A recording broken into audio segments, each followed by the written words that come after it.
Welcome to Washington Today on C-SPAN Radio for Tuesday, December 9, 2025. President Donald Trump travels to Pennsylvania for a rally to talk about rising costs and his economic agenda.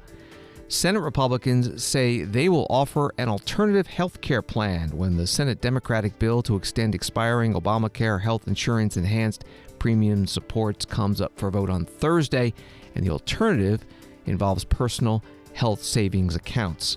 Illinois Governor J.B. Pritzker, a Democrat, signs a bill to provide greater legal protections to immigrants as federal immigration officials double down on enforcement operations in the city of Chicago. Supreme Court hears a case challenging a rule that prevents wealthy donors from going around campaign contribution limits by funneling money through political parties. Defense Secretary Pete Hegseth, General Dan Caine, Chair of the Joint Chiefs of Staff, and Secretary of State Marco Rubio brief senior senators on the deadly strikes on alleged drug-carrying boats in the Caribbean. And musician Gene Simmons from the rock band Kiss testifies before a Senate Judiciary Subcommittee about a bill to require radio station owners to pay performers to play their songs. Associated Press writing that President Donald Trump will road test his claims that he's tackling Americans' affordability woes at a Tuesday rally in Mount Pocono, Pennsylvania, shifting an argument made in Oval Office appearances and social media posts to a campaign-style event. The trip comes as polling consistently shows that public trust in Trump's economic leadership has faltered. Following dismal results for Republicans in last month's off-cycle elections, the White House has sought to convince voters that the economy will emerge stronger next year and that any anxieties over inflation have nothing to do with Trump. That's reporting from Associated Press. President Trump spoke about the economy in an interview this week with Politico's Dasha Burns for the podcast The Conversation. I wonder what grade you would give A plus. A plus. Yeah, A plus, plus, plus, plus, plus. Well, it's interesting because I talked to a supporter of yours. Her name is Melanie from Westmoreland County, PA, and she loves you. She gave you overall an A plus plus grade. But here's what she said about the economy. She said, quote, groceries, utility, insurance, and the basic cost of running small business keep rising faster than wages. She also says that not enough is being done. Mr. President, this is one of your supporters. Okay, good. And I love her because you said I got an A plus on everything, I guess. I don't know. But she's still worried about the economy.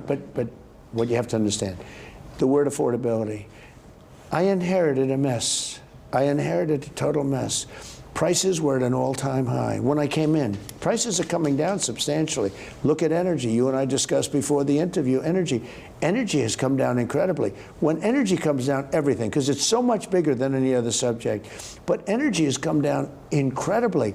Prices are all coming down. It's been 10 months. It's amazing what we've done. If you think of gasoline a gallon, they had it at $4.50, almost $5. You go to some of the states, you had it at $6.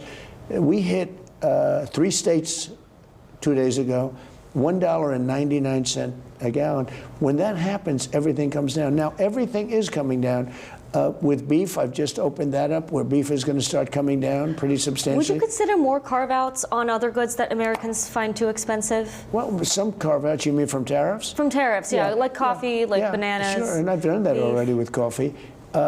They're very small carve-outs. It's not a big deal. But let me tell you about the real economy. We've got $18 trillion coming into our country. Biden had less than $1 trillion for 4 years, and he was heading south. Our country was falling apart. President Donald Trump on the Politico podcast, The Conversation, with host Dasha Burns. More from the Associated Press article on his speech tonight in Pennsylvania. The president's reception in the county hosting his Tuesday rally could give a signal of just how much voters trust his claims. Monroe County flipped to Trump in the 2024 election after having backed Biden in 2020, helping the Republicans to win the swing state of Pennsylvania and return to the White House after a 4-year hiatus. That was from AP. The White House Press Secretary Caroline Leavitt was on Fox News Channel this morning talking about the president's visit to Pennsylvania. Well, we greatly look forward to going to Northeast Pennsylvania tonight, and President Trump is going to give a positive, economic-focused speech where he talks about all that he and his team has done to provide bigger paychecks and lower prices for the American people. And don't forget, a year ago, President Trump inherited the worst inflation crisis in modern American history from the Biden administration, and I have watched every single day as President Trump and his tremendous economic team have been working to fix it. And they have through a very simple economic formula, which President Trump will talk about tonight. Number one, tax cuts. Within 6 months, President Trump signed the largest middle-class tax cut in American history. No tax on tips, overtime, Social Security. And you'll hear stories of everyday Americans tonight who will benefit directly from those tax rebates next year. You look at the massive deregulatory effort from President Trump and his team, which is saving American households and small businesses money. And then, of course, unleashing American energy dominance, which is having a direct impact on the Commonwealth of Pennsylvania. And we have seen oil prices down 20%. In 22 states, the average price of gas is less than $2.75 a gallon. Gas prices are at their lowest point in 5 years. This is all thanks to President Trump's economic agenda. There's a lot more work to do, and he'll talk more about that tonight. But this is going to be President Trump's bread and butter issue, focused on the economy. Nobody knows it better than him. White House Press Secretary Caroline Leavitt on the Fox News channel this morning. The Senate Minority Leader Chuck Schumer, Democrat from New York, spoke on the Senate floor today about the president's trip to Pennsylvania and the economy. Today, Donald Trump will travel to Pennsylvania and try to convince the American people that he's lowering their costs. But the American people, seeing their costs go up left and right, aren't going to buy it. Tonight, Donald Trump will throw a barrel of hay into the audience and tell them it's spun gold. But the American people know he's lying, because everywhere they look, prices are going up and up and up. We've all read how the White House very soon will start getting, quote, serious about messaging more on affordability. They don't get it. The problem is that affordability is not a messaging issue, it's real. It's real when people go to the supermarket or buy a car or try to buy a house or see their electric bills, their health care bills. The American people know it's real, and Donald Trump tries to wish it away. He believes that people will believe his words when he says it's a hoax. They won't. They won't. There aren't enough speeches in the world to paper over the fact that Donald Trump has sent costs up and up, not down. His tariffs raised the price of groceries, raised the price of clothing, raised the price of energy. And it's not just his tariffs. It's his policies that cut out the cheapest form of energy we have, clean energy. It's his policies that allow food producers to get away with monopoly pricing. It's his strategy to impose tariffs on the American people and say it's good for you. The fact is, Donald Trump can do nothing to erase this, that life is more expensive under Donald Trump than it was before he took office. He'll hate to admit it, but life is more expensive under Donald Trump than it was under Joe Biden. Just 36% of the Americans approve of his job and the job he's doing on the economy. 36% of Americans, that's it, approve the job Trump is doing on the economy, according to a poll by Marquette University, which is widely respected. Even a significant portion of Trump voters, 37%, say the cost of living is the worst they can ever remember, according to Politico. Senate Minority Leader Chuck Schumer, Democrat from New York, on the Senate floor. One more paragraph from the Associated Press article about President Trump's speech tonight in Mount Pocono, Pennsylvania. It's an area that could help decide control of the House in next year's midterm elections. Trump is holding his rally in a congressional district held by freshman Republican Congressman Rob Bresnahan, who's a top target of Democrats and won his 2024 race by about 1.5 percentage points among the nation's closest. The White House Chief of Staff, Susie Wiles, said on Monday on the podcast The Mom View from the group Moms for America, that President Trump will be doing many more events in 2026 that look like tonight's rally. Just a little bit of campaign speak, if I may. Yeah. Typically, in the midterms, it's not about who's sitting at the White House. It's you localize the election, Right. and you keep the federal officials out of it. We're actually going to turn that on its head. Good. And put them on the ballot, because so many of those low propensity voters are Trump voters. So I haven't quite broken it to him yet, but he's going to campaign like it's 2024 again. Oh. For all these people that he helps. He doesn't help everybody, but for those he does, he's a difference maker, and he's certainly a turnout machine. So the midterms will be very important to us. He'll work very hard to keep the majority. Yeah, we can't afford to have this stalled. This is a good Senate year for Republicans. Every 2 years is what it is for House members. So there's candidate recruitment. The president started raising money for the midterms the day after the election. Good. And he's sitting on a huge war chest to help these people. And he'll use it. And he'll use himself, and he'll use his money that he's raised, probably his money too. And nobody can outwork him. So there's every reason to be confident, but we have to actually get it done. White House Chief of Staff Susie Wiles on the podcast The Mom View. And this is Washington Today on C-SPAN Radio. CBS News writing that the Senate Majority Leader John Thun announced Tuesday that Republicans intend to put up a GOP-led health care bill for a vote alongside Democrats' proposal to extend Enhanced Affordable Care Act tax credits later this week. The legislation, named the Health Care Freedom for Patients Act, doesn't extend the enhanced tax credits. Instead, it would redirect funds to health savings accounts for those who use bronze plans on state exchanges. That was from the CBS News article. Senator Thun spoke about this at a news conference today. As you all know, we're going to have a vote this week on Thursday on a Democrat proposal to deal with the Biden COVID bonuses. And this is a vote, as you all know, we could have had weeks ago. It's been on offer now before we had to go through a 43-day government shutdown. But that's what the Democrats opted to do. And so at the end of the 43 days now, we're going to have a vote on their proposal, which, as it turns out, is really a proposal that just extends the status quo. Doesn't do anything to reform these Biden COVID bonuses in a way that would get rid of the waste, fraud, and abuse. And I think the one thing that's clear about this, and I think you all who follow this subject know this, that the way that the program is structured, the money goes straight to the insurance companies.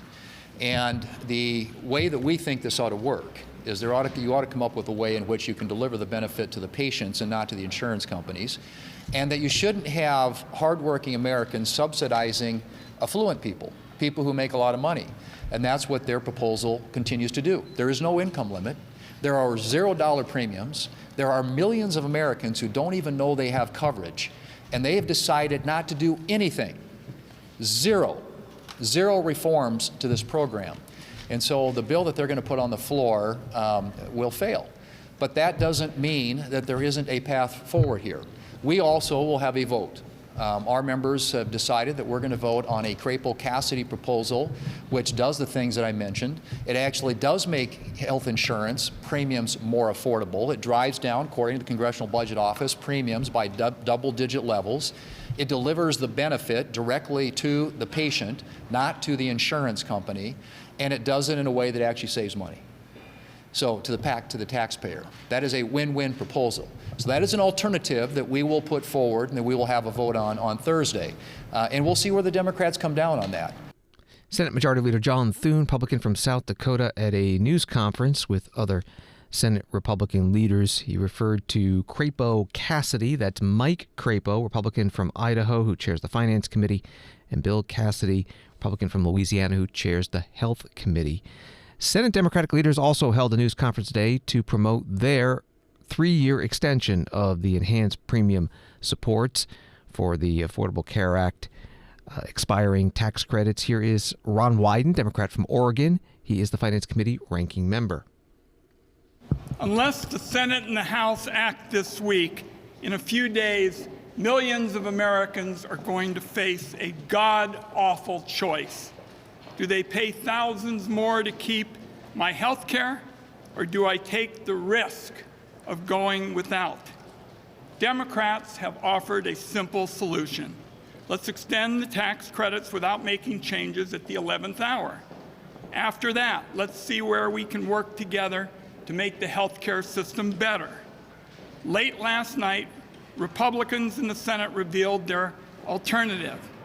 Increase insurance premiums by thousands of dollars and deductibles by thousands more, and give people a snake oil alternative, a savings account.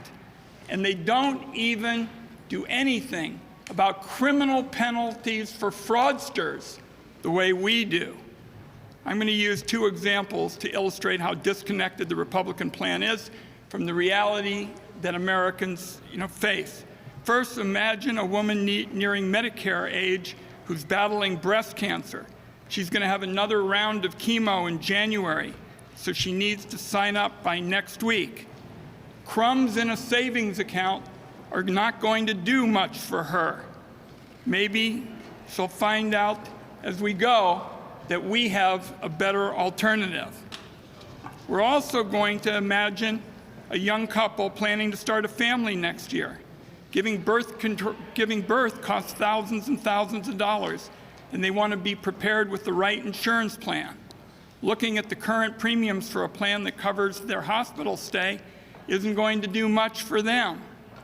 These are two examples of the kitchen table conversations that are happening right now as Americans sign up for insurance. The Republicans offer crumbs in terms of insurance company profiteering and snake oil. To make matters worse, their proposal is riddled with ideological trophies like anti-abortion language. It shows that once again, Republicans weren't interested in compromise. Later this week, Americans will have the opportunity to see whose side senators are on. Senator Ron Wyden, Democrat from Oregon, the Finance Committee ranking member at a news conference in the U.S. Capitol building with other Senate Democratic leaders. And you can always follow the Senate floor debate and votes live, gavel to gavel, on C-SPAN 2 television and on the free C-SPAN Now mobile app. Those dueling votes on the versions of health care reform from the Democrats and the Republicans expected on Thursday, and each will require 60 votes to advance. At this point, the conventional wisdom from the reporting is that neither one will get that amount. Those enhanced premium tax credits, writes CBS News, helped around 22 million low and middle income Americans purchase health insurance in 2025. Premium costs are expected to increase by an average of more than $1,000 annually when they expire in January, according to the Center on Budget and Policy Priorities. From Yahoo Finance, the Federal Reserve's final meeting of the year began on Tuesday morning, December 9th, with the central bank scheduled to announce its final monetary policy decision at 2 p.m. Eastern on Wednesday afternoon. Investors expect the Fed will cut rates by 0.25%, its third cut of the year, at the conclusion of the two-day meeting, with data from the CME group showing a 90% chance the central bank will cut rates this week. That was reporting from Yahoo Finance. Kevin Hassett directs the White House National Economic Council. Today he made the case for interest rate cuts in an interview with journalist Poppy Harlow at a Wall Street Journal Leadership Institute CEO Council Summit. And the director used an analogy between today's artificial intelligence boom and the rise of computers in the 1980s. Tomorrow, Kevin, the Fed will announce its latest interest rate decision, and you said on Fox, you expect a 25 basis point cut. Then you said you want to see the Fed, quote, get to a much lower rate over the long run. Mm-hmm. How much lower? Well, I think that what we have to do is recognize that, like in the 90s, we're in a potentially extremely transformative time. In the 90s, we had the computer revolution starting. It really kicked off in the middle of the 90s when I would say Netscape Navigator is the thing that I view as like the breaking point. And then I was actually senior economist at the Fed working with Alan Greenspan trying to figure out the effect of the computer on the economy. I was in charge of that part of economic activity section. And Alan Greenspan was all over the fact that the computer was a positive supply shock And so a lot of the board members were saying we need to tighten because the unemployment rate is so low. But he's like, well, wait a minute. If you get technological change and you have a big supply shock, then maybe you can let it go. But you got to watch and make sure that the inflation doesn't take off. But he believed in it. And I can remember an example of how in the weeds on this he was that we were just getting, the problem was computers are getting better and better, and the way that we measure inflation included the deflator for computers, and since computers are getting better and better, then the deflator would be like -15, -20%, and since computers were a big part of investment, then a lot of the reason why inflation was down was we're getting these big negative numbers for computers. And Alan asked me once, he said, well, what's happening to the deflator for communications equipment, which is also just computers? And it was going up and up and up and up. And he said, well, you got to figure out why is communications equipment going up? And it turned out that they hadn't changed the bundle of things that they measured the price of communications equipment with. And they were still using like the analog switches like Josephine. And there were some third world countries that were still buying those things.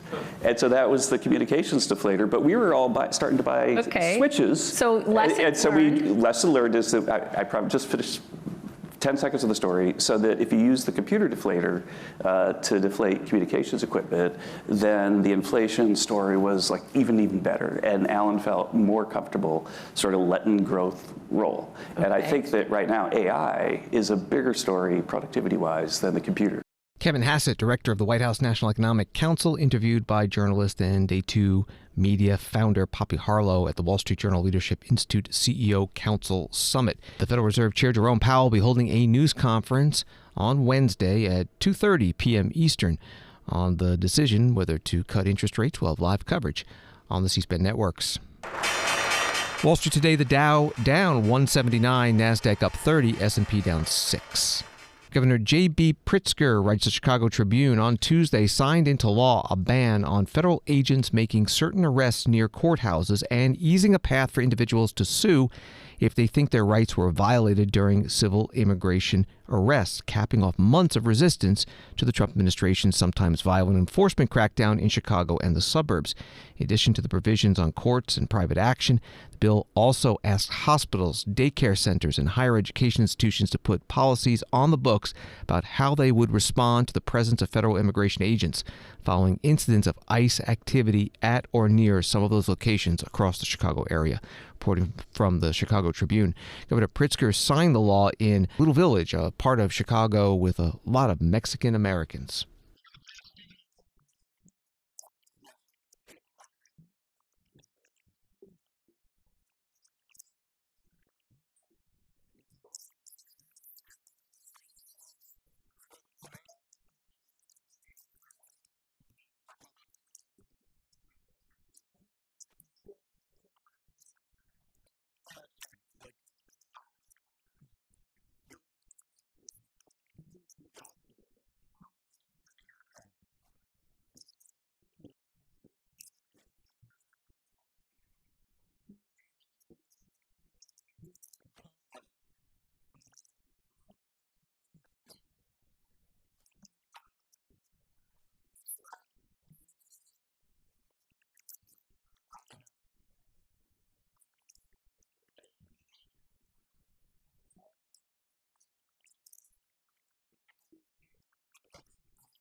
Illinois Governor J.B. Pritzker, a Democrat, at a signing ceremony today in Chicago. Fox News on Monday writing that U.S. Immigration and Customs Enforcement is warning that Illinois officials are releasing violent criminal illegal aliens despite active immigration detainers, a move the agency says is putting the public at risk. In the letter shared with Fox News Digital, Todd Lyons, ICE's senior official performing the duties of director, said Illinois has tens of thousands of criminal illegal aliens in custody, individuals who he noted have committed crimes ranging from murder and rape to child pornography and armed robbery. Lyons said these offenders should be swiftly removed from the United States and not be returned to our streets to wreak havoc on law-abiding citizens. That was from Fox News. Todd Lyons was interviewed on that cable station Monday night. People talk about ICE being on the streets and making more arrests. If we just had elected officials in these sanctuary jurisdictions work with us to turn over these criminally legal aliens, our neighborhoods would be so much safer. Yeah, I agree. That's the thing, Director. I think everybody agrees, apparently outside of a few sanctuary mayors in blue cities across the United States, but most everybody agrees get out the worst of the worst. I think the real rub is, what do you do? What does Border Patrol do? What does the Trump administration do with the rest of the tens of millions that came to this country illegally, that no one voted on, all of a sudden taking welfare services, education services, and living in the United States? Well, Will, that's one thing you'll hear a lot of us always say, is that President Trump and Secretary Noem have taken the handcuffs off of us now. So we're going to go ahead and we are going to enforce the Immigration Nationality Act. We're not going to turn a blind eye to these collaterals that we encounter while we are going for the worst of the worst. If you're here in the country illegally, President Trump has made it clear from the start, you are going to be removed from the United States. That is our mission. We're bringing on 10,000 new deportation officers, 1,500 new Homeland Security investigation special agents. We are going to go out there. We're going to target these individuals, and we're going to make a significant impact, not only public safety, but we're actually going to enforce the Immigration Nationality Act, which Congress codified and have the ability to change it, but they haven't. And so we're going to enforce the law the way it's written. The acting ICE director, Todd Lyons, on Fox News Monday night.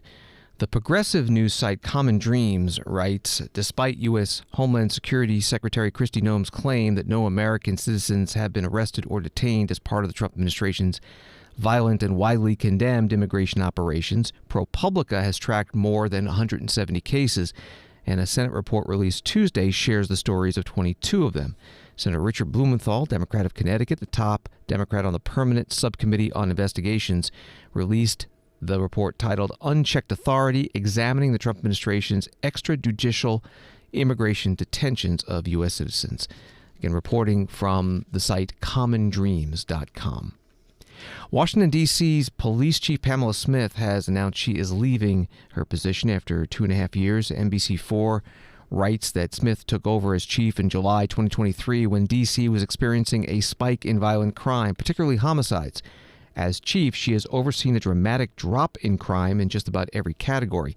Past 4 months, though, have been overshadowed by President Donald Trump's federal law enforcement surge, a temporary presidential takeover of the police department, community outrage over D.C. police participation in federal immigration enforcement, and 2 ongoing federal investigations into allegations police officials manipulated crime data. It's an allegation Smith and D.C. Mayor Muriel Bowser firmly deny. That was from the NBC4 article in Washington, D.C. The mayor and police chief were asked about this at a news conference on Monday. Earlier today, the police union put out a statement regarding, Chief, your decision to leave. They said they respect your service, but they also added, I won't read the whole thing, but, quote, the union questions the timing of this announcement, which comes amid active investigations by the House Oversight Committee and the Department of Justice into allegations of manipulation of crime statistics and mismanagement within MPD. Can I ask you, once you leave, will you still be available to the committee and the Justice Department to assist in this investigation? And how much did this pressure from the White House, the Justice Department, the House committees, how much did this factor into you making that decision? Chief, can I just start? And I'm not really sure what statement you're referring to from Pemberton, and that's unfortunate because it sounds like he's trying to drum up his own investigation. And we are very proud of our partnership with MPD and the union. We're especially proud that we worked very hard to get them the type of agreement that the men and women of the police department deserve. And we can say without equivocation that all all of our employees have participated as they have been asked by both the Congress and the USAO. Chief. And so to answer your last question first, I have no comment with respect to the union's letter. I haven't read it. This is the first, second actually I've heard about it, but I have not had an opportunity to read it. And so my decision was not factored into anything with respect other than the fact that it's time. I've had 28 years in law enforcement. I've had some time to think with my family. I mean, I shared that this morning with on Fox 5 with respect to the fact that I've been running for 28 years. This has really been a fast-paced role because it is in a major city, and I know that the challenges that we've faced have, we've had some high points and we've had some low points, but respectfully right now, this is a personal decision for myself and for my family. Washington, D.C. Police Chief Pamela Smith and Washington, D.C. Mayor Muriel Bowser, a Democrat, at a news conference on Monday. Chief Smith's last day will be December 31st. The D.C. Police Chief is appointed by the mayor and confirmed by the City Council. And with 3,400 officers and 600 civilian employees, it is the sixth largest in the country, behind Philadelphia, Houston, Los Angeles, Chicago, and New York. Washington Today continues in a moment. Democracy. It isn't just an idea. It's a process shaped by leaders elected to the highest offices and entrusted to a select few with guarding its basic principles. It's where debates unfold, decisions are made, and the nation's course is charted. Democracy in real time. This is your government at work. This is C-SPAN, giving you your democracy unfiltered.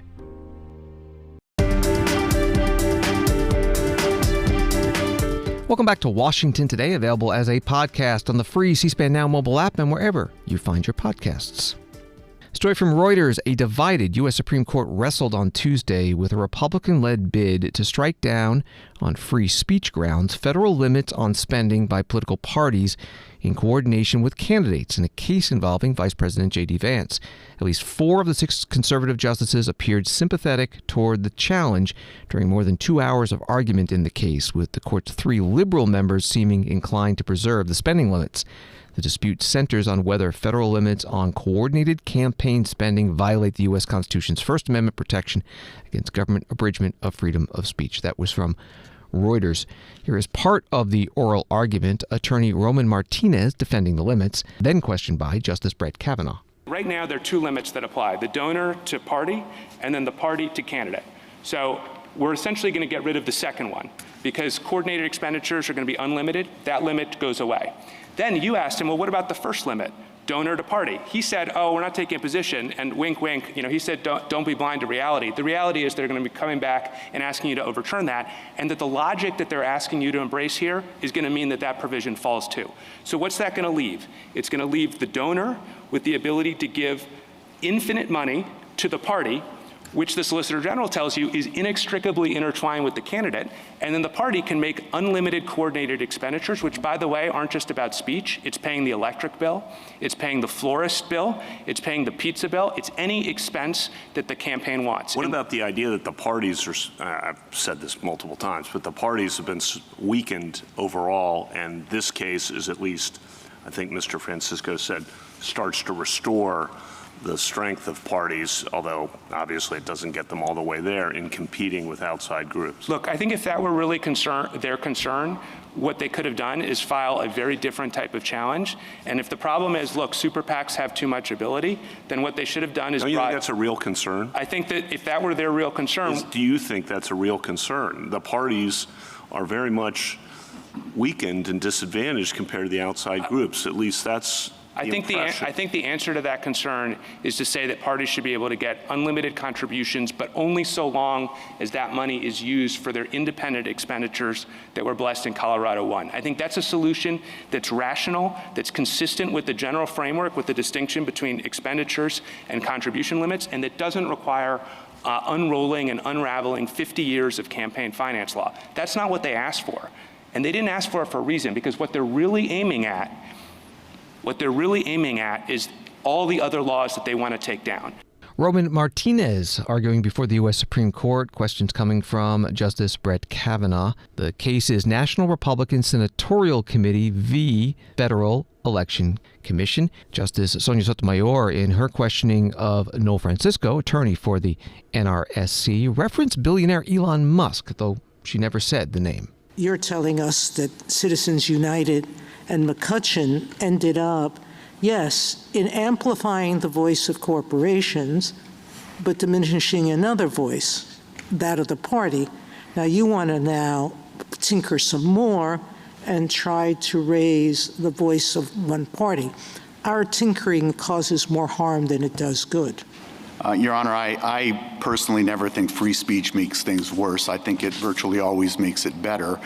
So you think it's okay from McCutcheon that in the 2016 election, Hillary Clinton set up a joint victory fund with the DNC and 32 state parties, which allowed a single donor to give up to $356,000. That's quite a difference from the individual limit. In 2024, Donald Trump's campaign launched a joint fundraising operation with his own leadership PAC, the RNC, and 40 state Republican Party committees that sought donations of up to $814,600. And because of the disclosures, he knows exactly who gave all that money. I'm not picking on Donald Trump. Joe Biden's victory fund, together with the DNC and the party committees of all 50 states, raised up to $1.3 billion. And now you want to say we want to take, because once we take off this coordinated expenditure limits, then what's left? What's left is nothing. No control whatsoever. So with all respect, Your Honor, I don't have a problem with the various statistics you just cited in the absence of any evidence or any suggestion it was ever tied to quid pro quo corruption. And that is the teaching of this case is more speech is always better than less speech. You mean to suggest that the fact that one major donor to the current president, the most major donor to the current president, got a very lucrative job immediately upon election from the new administration, does not give the appearance of a quid pro quo? Your Honor, I'm not 100% sure about the example that you're looking at, but if I am familiar, if I think I know what you're talking about, I have a hard time thinking that his salary that he drew from the federal government was an effective quid pro quo bribery, which may be why nobody has even remotely suggested that. Maybe not the salary, but certainly the lucrative government contracts might be.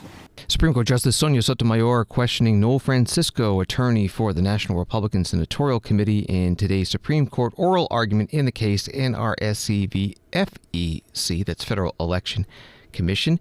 We covered it on the C-SPAN networks. You can find the video of the audio only, coming out of the Supreme Court at this point, at our website, cspan.org. Gray Media writing about the case. Decision is expected by June. That means whatever they decide will impact the 2026 primaries, which is already on track to see historic spending. Story from The Hill. Senator John Cornyn, Republican of Texas, expressed his enthusiasm about Democratic firebrand Congresswoman Jasmine Crockett of Texas running for Senate. In an interview with Semaphore, discussing that former Congressman Colin Allred, Democrat of Texas, has exited the race, and Crockett jumping in, he said, "Am I hiding my glee? I'll try to wipe the smile off my face." Jasmine Crockett made it official Monday night in Dallas that she is running. I'm done with the senators sitting around doing nothing while Trump takes your hard-earned money, skims your Social Security, slashes Medicare, and gives tax breaks to billionaires. I'm done. I'm done watching the American dream on life support while Trump tries to pull the plug. The gloves have been off, and now I'm jumping into the ring. I'm asking for your support to be the next United States Senator from the greatest state of Texas.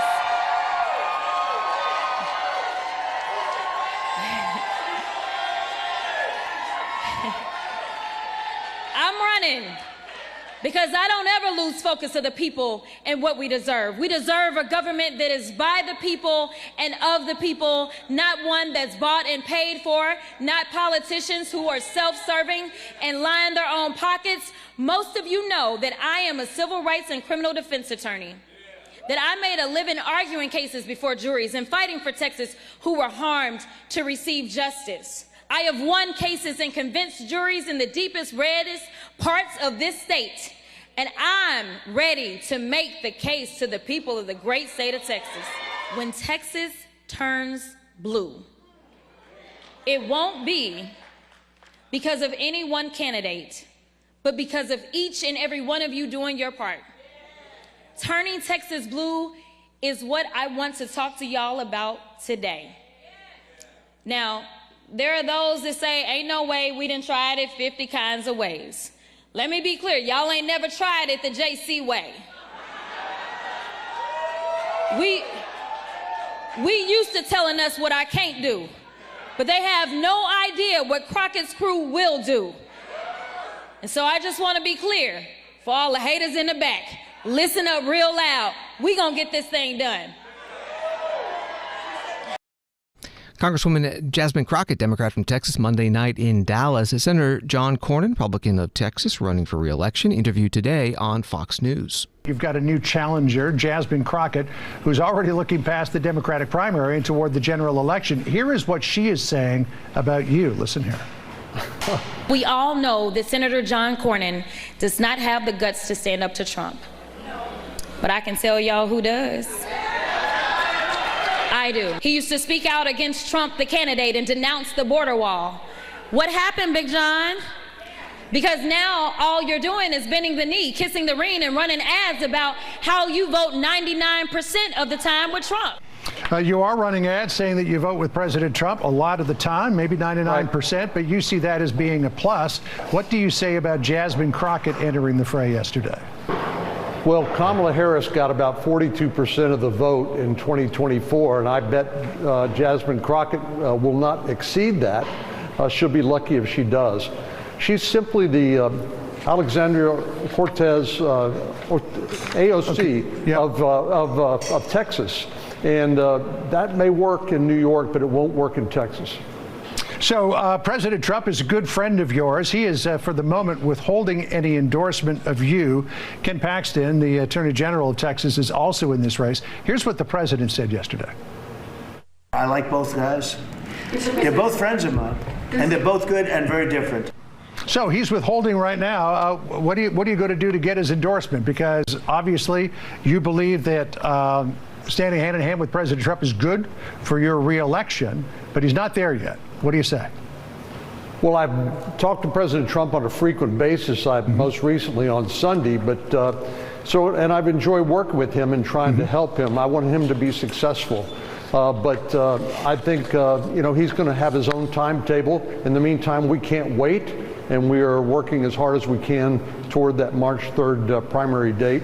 And I expect we'll be successful, but it would be very helpful if he decided to weigh in on my behalf, but that's up to him.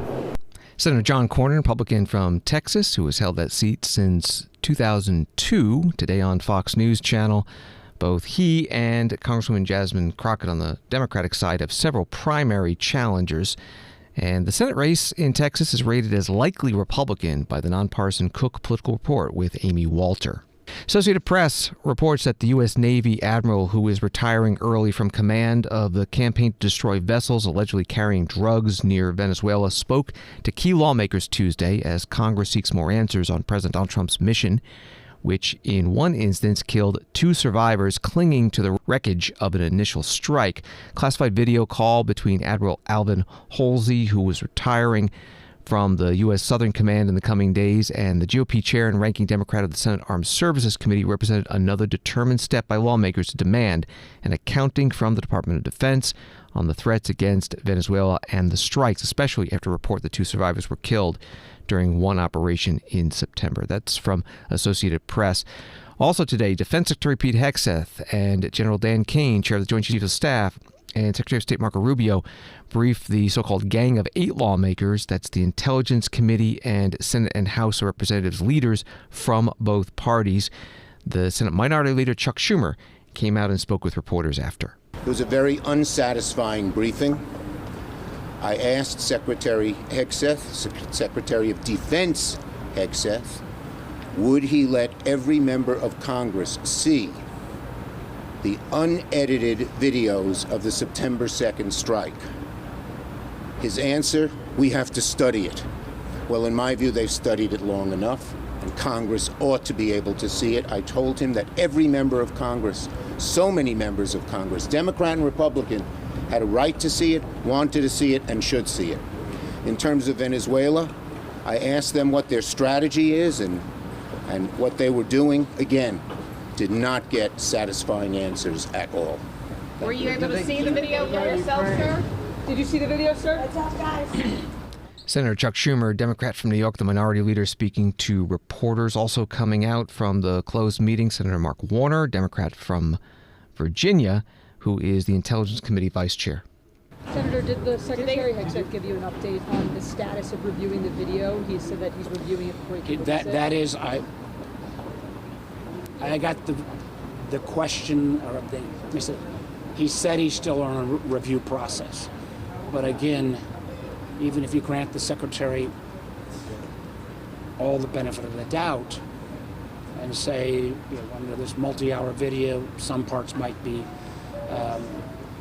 fall into that category, which I don't believe I would accept. But how you can suddenly say, well, we're going to release videos of a boat and then our strike action, but we're not willing to release the video when the survivors are identified before a strike takes place, in my mind, doesn't pass any kind of smell test on any kind of difference there. Was the video shown again in this briefing? No, it was not. Did he give you a timeline for when he would decide? No, it was not. Did they commit to providing the X swords or provide any other rationale for not providing them? Well, and again, I made my request last week when Chairman of Joint Chiefs Caine was there, and I felt he and Admiral Bradley were forthcoming last week. I've still got a lot of questions. I reiterated those written documents, like the JAG opinion, after action report, the actual order, the execution order that was given, whether the legal opinion justifying the whole policy was in any way changed between the September 2nd strike and September 5th when it was written. I got the notion that they are still considering all that, but for someone who recognizes how critically important this decision is, particularly when you're talking about American military potentially taking actions that are not appropriate under international law, I want to be proven that was not the case. Senator Mark Warner, top Democrat on the Intelligence Committee, speaking to reporters after the closed meeting with the Defense Secretary, the Chair of the Joint Chiefs of Staff, and the Secretary of State. No Republican in that meeting came out to speak with reporters, but earlier in the day, the Senate Majority Leader John Thun, Republican from South Dakota, was asked about this issue in general at a news conference. On the federal voter strike again, I know you say that all your members have access to that video, but they're coming out with a dramatically different interpretation of that video. Isn't that one of the reasons for the administration to be transparent and release the video for all Americans to see? Well, I think, again, I think that the relevant committees here on Capitol Hill, that has been made available to them. And I'm going to leave it up to them to decide who has access to it. But as I said before, I think any member of Congress, and certainly people are going to come up with different interpretations because we live in a political environment. And but I suspect that anybody who has seen it knows pretty clearly what the facts are. And I'll leave it at that. I think that the relevant committees will make decisions about who has access to it. Senate Majority Leader John Thun with reporters. This is Washington Today. From Axios, the Department of Defense tapped Google's Gemini for the first major deployment of its new generative AI platform, Secretary of Defense Pete Hegseth said Tuesday. The rollout appears to be one of the first mass deployments of a commercially created generative AI tool across the entire Pentagon. That reporting from Axios, Secretary Hegseth posted a video. The future of American warfare is here, and it's spelled AI. As technologies advance, so do our adversaries. But here at the War Department, we are not sitting idly by. Under the leadership of President Trump, America will lead the charge on this technological transformation by revolutionizing the way we win. And that's why today we are unleashing GenAI.mil. This platform puts the world's most powerful frontier AI models, starting with Google Gemini, directly into the hands of every American warrior. At the click of a button, AI models on GenAI can be utilized to conduct deep research, format documents, and even analyze video or imagery at unprecedented speed. Building on the great work of Undersecretary Emil Michael and his team, we will continue to aggressively field the world's best technology to make our fighting force more lethal than ever before. And all of it is American-made. The possibilities with AI are endless. Now, let's get to work. Defense Secretary Pete Hegseth posting that video. More from the Axios article. Google Cloud said in a press release that employees can use Gemini for government for unclassified work, such as personnel onboarding, automating administrative tasks, and accelerating contract workflows. None of the Defense Department's data will be used to train Google's public models, the company added. Story from United Press International. A trio of bipartisan Senate measures would help to protect children against online predators through enhanced punishments via 3 proposed acts. Senators Chuck Grassley, Republican of Iowa, and Dick Durbin, Democrat from Illinois, introduced the bipartisan 3-bill package on Tuesday ahead of a Senate Judiciary Committee hearing on child safety. The UPI article summarizing the bills, including one that would enact new sentencing guidelines for those convicted of producing child sex abuse materials, taking into account whether offenders took part in online groups dedicated to child sex abuse materials, how long offenders were involved in such activities, and if they use software or other technology to conceal their identities. The second bill would punish those who coerce children into physically harming themselves, others, or animals. And the third bill would go after those who threaten to distribute child sex abuse materials to extort or coerce children into paying a ransom to prevent the release of those materials. One of the witnesses at today's hearing was Tamia Woods, co-founder of the Do It for James Foundation. I stand before you as a mother whose only child was taken by something so preventable, so cruel, and so ignored that it should shake every person in this room to their core. One of the messages sent to my son, and I quote, "I am more determined to rot your life than to make it a waste, a trash can, a shame, a dishonor, a hell, a real disaster, a hell on earth. And I remind you that I am heartless. I have no pity to rot a life as well as yours." This was one of almost 200 messages sent to my child over the span of 19 and a half hours between November 18th and 19th, 2022. James was the victim of financial sextortion, and though he died by suicide, let me be clear, he was murdered. James was a beautiful young man with a soul like gold and a smile that would light up any room. He would give you the shirt off his back. He could figure out anything. He was witty, thoughtful, kind, and loved chess. James was a high school senior. He wanted to major in pre-law, and he was months away from breaking a 40-year-old school record in the 110 hurdles. Every time I speak of him, I smile because I am grateful God let me borrow his angel for 17 and a half years. But every day I am angry. A woman online befriended James on Instagram. She created what every predator knows how to build, a safe space. She made him feel comfortable, seen, liked. She groomed him. Then she asked if he wanted to see her unclothed and exposed herself. She asked him to do the same. And like any innocent 17-year-old boy who liked a girl and saw no danger, he did. That moment she created became their weapon. The attackers came, not one person, but what we believe, at least 4. For nearly 20 hours, they attacked, threatened, terrorized, dismantled my child. Every time he tried to fight back and ask, "Why are you doing this to me? Please leave me alone," they escalated, sending his image to friends and family, telling him he would be labeled a pedophile, telling him his future was over, telling him you should just kill yourself.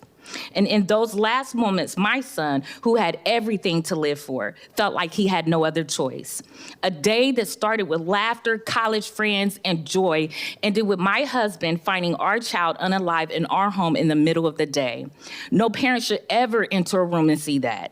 Tamia Woods, co-founder of the Do It for James Foundation, at a Senate Judiciary Committee hearing about protecting children online. Senator Mazie Hirono, Democrat from Hawaii, asked this witness about resources needed to improve safety. As I look at this issue, and as mentioned by my colleagues, that we have been wrestling with child exploitation, which is only getting worse. Not getting any better, it's getting worse, and acknowledged by all of us in a sense of frustration, because this is actually an issue that receives bipartisan focus and a desire on our part to do more than what we've done so far. And I'm looking at this issue by way of focusing on, I think there's a prevention aspect to it, there's a prosecution aspect to it, and as Ms. Smolar says, the laws have not kept up with all of the kinds of ways that these exposures coming up to evade prosecution. So there's a prosecution part, and then I would say there is a civil remedies part, which is really looking at Section 230 and removing the kind of immunity, total immunity that Section 230 provides. So if I look at the prevention side, what can we do to prevent the kind of tragedy that overtook James? So it's a number of things. I will say from the Do It for James Foundation, over the last 3 years, we averaged less than $10,000 in grants. We're not getting approved to even do the prevention. It is all on the backs. My husband and I have given hundreds of thousands of dollars each year to make sure that we do so. That's one.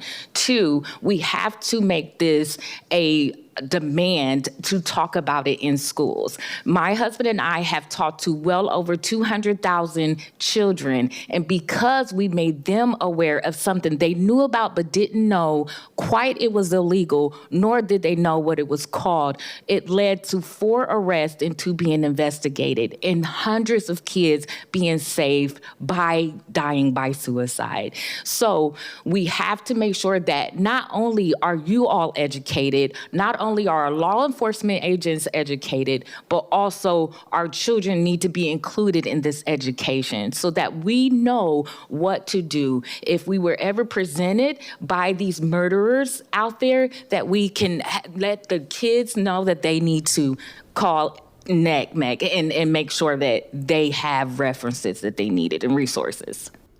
Tamia Woods testifying at today's Senate Judiciary Committee hearing, questioned by Senator Mazie Hirono, Democrat from Hawaii. ABC in Australia reporting that Australia's social media ban for people under age 16 has officially started, marking a world-first push to protect children from phone addiction and online harms. Gene Simmons, one of the founding members of the rock band Kiss, which was just given a Kennedy Center honor this week, testified today before the Senate Judiciary Subcommittee on Intellectual Property about a bill called the American Music Fairness Act. It would require radio station owners to pay performers for playing their songs. I'm here to kindly ask all of you, both Republicans and Democrats, to help us remedy a situation, an injustice, let's call it for what it is, an injustice that's been ongoing for many, many decades. I'm going to tell you what I mean. Bing Crosby recorded perhaps one of the biggest songs of all time, White Christmas. What's more American than that? Written by Irving Berlin. It's been on radio, AM and FM, later FM, and originally in AM, millions of times. Every Christmas, we and around the world are listening to I'm Dreaming of a White Christmas. That's America's song. Everyone received money. The radio station sold advertising. The plumber who fixed the plumbing got paid. Everybody, the disc jockey got paid. The only person that was never paid for the airplay was Bing Crosby, which is astonishing. And I want to talk about why this is called the American Music. You got to stop there. American Music Fairness Act. Yes, it's an act that's fair because there isn't fairness ongoing right now, but it's American music. America. Last time I checked, Zimbabwe gave the world no music. I can't sing you a French song and nobody else. It's America's music that rules this planet. Elvis, baby, the king. Elvis, who sang hundreds and hundreds of songs, and I met the gentleman when he was alive, and sadly, Elvis never got a penny for all the times, all the millions of times that his music was played around the world. If you go to Africa, you ain't nothing but you hear that music. That is our emissary. That's bigger and cooler and better than any foreign minister that goes on. American culture spreads with our music, with our pop culture. Elvis never got a penny. Musician Gene Simmons from the band Kiss testifying today on Capitol Hill before the Senate Judiciary Subcommittee on Intellectual Property. You can find this full hearing at our video library at cspan.org. Washington Examiner, writing about this hearing and the bill that he's talking about, has this: the corporate radio industry made $13.6 billion last year and played 240 million songs on AM radio without paying the performers. These radio platforms are the only ones that do not pay the performers. In contrast, streaming services such as Apple Music, Spotify, Pandora, and SiriusXM all pay songwriters and performers, leaving the U.S. as the only democracy in which AM and FM radio do not pay performers. That was from the Washington Examiner. Thanks for listening to Washington Today. Before we go, if you haven't heard, C-SPAN is now on YouTube TV. Current and new subscribers can have access to C-SPAN, C-SPAN 2, and C-SPAN 3. Learn more at tv.youtube.com. Thanks again, and have a good night.